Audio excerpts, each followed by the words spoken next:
tim. Pra ne jemi që të largohen çifutët nga Shqipëria për shkak se ata nuk vinë që ta zhvillojnë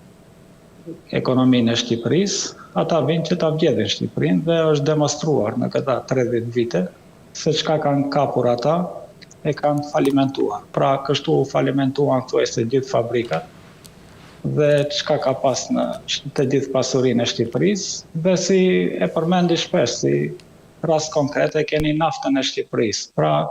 mund të shiqoni, të hyni dhe të shiqoni sa taksa kanë paguajtur kompania që e ka bletur naftën e Shqipërisë dhe do shiqoni që 0 taksa kanë paguajtur. Pra çfarë interesi ka Shqipëria që naftën t'ua jep çifutëve, për shkak se mbas gjithë investimeve apo blerjeve, qoftë në resorte apo në hidrocentrale apo në zehrore apo në kompani të ndërtimit, të gjithë qëndrojnë çifutët pas. Tani kjo është specifike Shqipërisë, se në vitet e fundit, sidomos në kohën e Ramës, Shqipëria njihet si shtet narkoshtet, pra mund të hyni në gjithë mediat dhe do të lexoni ndonjë analizë dhe kuptohet që Shqipërinë e shiqen si narkoshtet dhe kuptohet që ata paratë e kokainës hynë në ekonominë shqiptare, pra e vetmja gjë që mund të sjell fare është trafiku i kokainës. Tani se unë kam jetuar edhe në Turqi një pjesë e kishte një ministër i punëve të brendshme të Turqisë, i cili tha që nëse nuk e kuptoni se trafikun e drogës e bën CIA, atëherë ju jeni budalla. Pra unë besoj që ministri i brendshëm i Turqisë, mbas edhe përvojës së tij, ka informacione të mjaftueshme që ka ardhur në atë konstatim dhe kuptohet që i gjithë ky kapital që ka vjen prej kokainës në Shqipëri është e lidhur me politikanët e amerikanë, kuptohet me shtetasit Izraelit, të cilët në bashkëpunim me disa grupe kriminale të Shqipërisë dhe në bashkëpunim me qeverinë e Shqipërisë bëjnë larjet e parave dhe kuptohet që investojnë aty ku preferojnë çifutët. Dhe është tani më e ka kuptuar shumica e popullit shqiptar që ka një projekt serioz të kolonizohet Shqipëria nga kolonët çifut, ashtu sikur u kolonizua Palestina para 100 viteve, sikur filloi, për shkak se e dim tani që të gjithë që Izraeli humbi të gjithë frontet në këtë luftë më shumë se 3 vjeçare dhe mbi 1 milion izraelit janë shpërngulur nga Izraeli dhe disa janë kthyer në Amerikë apo në vende të tjera dhe kanë tani si pikë synim të vinë në Shqipëri për shkak se kanë gjetur një kryeministër naif i cili ua ka hap dyrët dhe shkoi në parlamentin e Izraelit dhe ju tha që mund të vini të kolonizoni Shqipërinë. Atë po ashtu e tha kur kryetari i shtetit të Izraelit gjatë gjenocidit në Gaza e pranoi në Tiranë dhe po të njëjtat fjalë dha edhe presidentit të Izraelit. Dhe është një pasqyrë shumë e keqe për ne shqiptarëve, për shkak se përderisa bëhet gjenocidi në Gaza, kryeministri shqiptarëve i cili thotë unë jam lider musliman, për shkak se popullata muslimane e ka votuar atë të hyrë në pushtet, dhe na turpron neve muslimanëve dhe shqiptarëve me veprimet e tija, me përuljen ndaj kriminalit të luftës Netanyahu dhe përpiqet me çdo mënyrë që të mbrojë interesat izraelite në Shqipëri. Pra besoj që ai grup intelektual që do ta kap protestën dhe do ta drejtojë në rrugë të drejtë, kërkesën e dytë pas ndërheqjes së Ramës duhet ta ketë që të shpallet Izraeli shtet non grata në Shqipëri, të mbyllet ambasada e Izraelit në Shqipëri dhe të gjithë ata investitorë me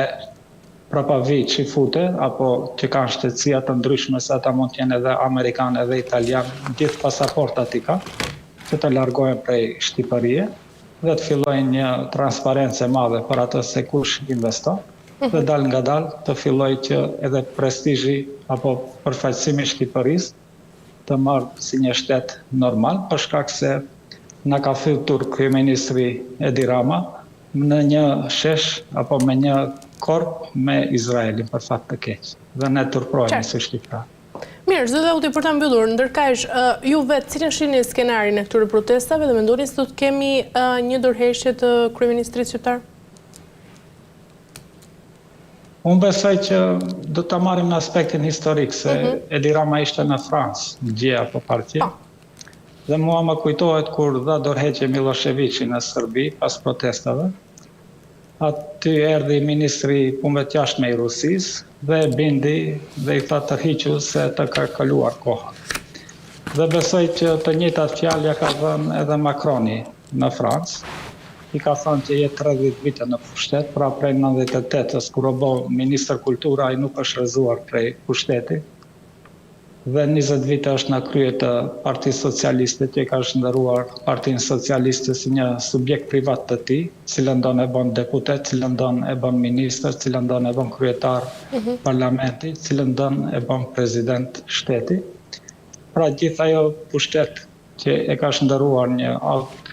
edhe e ka shndërruar të jetë shumë agresiv me qytetarët e Shqipërisë, që e shiqon Shqipërinë si një pronë private të tij. Dhe një pjesë ja e Piranit, një pjesë ja e refugjatëve afrikanë prej Italie, një pjesë tjetër u e Kolombe Çifut, dhe neve shqiptarëve të Gostivarit, Tetovës, të Prishtinës në shiqon si vetëm konsumator, pra ai ka hyrë në një ilizion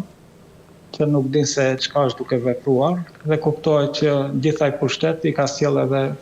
probleme psikologjike. Dhe ai duhet të largohet sa më parë nga ajo detyrë. Kuptohet që nëse pyetëm unë, ai duhet të përfundojë në burg. Mjafton që djegësit veturinave të Tiranës, që nuk është ndërtuar, po janë harxhuar me qindra milion dollar, ndoshta ende paguajnë atë, duhet të përfundonte në burg bashkë me Erian Veliaj. Mirë po, kuptohet që kjo luftë është e vështirë. Besoj që brenda Partisë Socialiste do të ngrehen vetë deputetët dhe do ta rrezojnë Ramën, ashtu që ta mbrojnë që të ekzistojë sistemi siç është në Shqipëri, dhe kuptohet që do të kenë shumë punë ata që do të përpiqen ta marrin sistemin apo pushtetin dhe të ndërtojnë një sistem të ri. Kuptohet që është punë e vështirë, të paktën do të zgjasë 10 vite, prandaj duhet të marrë atë përgjegjësinë ndonjë pak më i ri. Ata që kanë ka 82 vjeçar, ata përkujdesen të ndrojnë pelenat sa më shpesh dhe jo që ta udhëheqin popullin shqiptar, pra duhet të pensionohen të gjithë ata që nuk janë me dekada në pushtet dhe nuk kanë treguar asnjë rezultat. Pra duhet ta marrë një frymë e re që ta kthejë sovranitetin e Shqipërisë, ketë respekt për fenë e shqiptarëve, për kulturën e shqiptarëve, për historinë e shqiptarëve, dhe mos turprohemi ne se jemi shqiptarë, se jemi musliman, pra të na përfaqësojnë një president apo kryeministër dinjitos, se nuk është gjithçka materiale në këtë botë. Ne nuk kemi nevojë për një turizëm elitar, ne kemi nevojë për një turizëm normal, që gjithë shqiptarët, ndash prej diaspore, ndash prej Kosovë, prej Maqedonie, të vinë dhe t'i kalojnë pushimet e tyre në plazhet publike të Shqipërisë, për shkak se ajo është pasuri e përbashkët. Nuk ka nevojë pse të vijë dikush prej Amerike me aeroplan privat dhe me jahtë dhe të gjitha ata parat t'i lojnë në një resort të çifutëve. Ne duam që gjithë shqiptarët kenë mundësi të investojnë në turizëm dhe të përfitojnë prej asaj, apo nëse shkojmë ne si konsumator, mos paguajmë para shumë të shtrenjta dhe jo tash ndërtojmë Shqipërinë, një elitë që në Amerikë ka kritika të mëdha, se thuajnë se në Sazan duan ta ndërtojnë ishullin e Epsteinit, prandaj edhe ka interesim të madh në mediat e Amerikës, që e shfrytëzojnë këtë rast për ta njollosur politikën e Trumpit dhe politikën e çifutërisë ndërkombëtare, të cilat i shfrytëzojnë shtetet e dobta dhe i shfrytëzojnë politikanët e korruptuar si Edi Rama për t'i kënaqur epshet e tyre. Qartë. Mirë, Zëdhauti, kemi arritur në fund, ju falenderoj për çdo informacion. Ishte kënaqësi. Faleminderit edhe. Faleminderit shumë. Mirë, shikues nderuar, kemi arritur në fund të këtij emisioni dhe për ditën e sotme ku ndalem tek zhvillimet aktuale në vendin tonë. Bashkë mbyllim këtu dhe shihemi sërish nesër.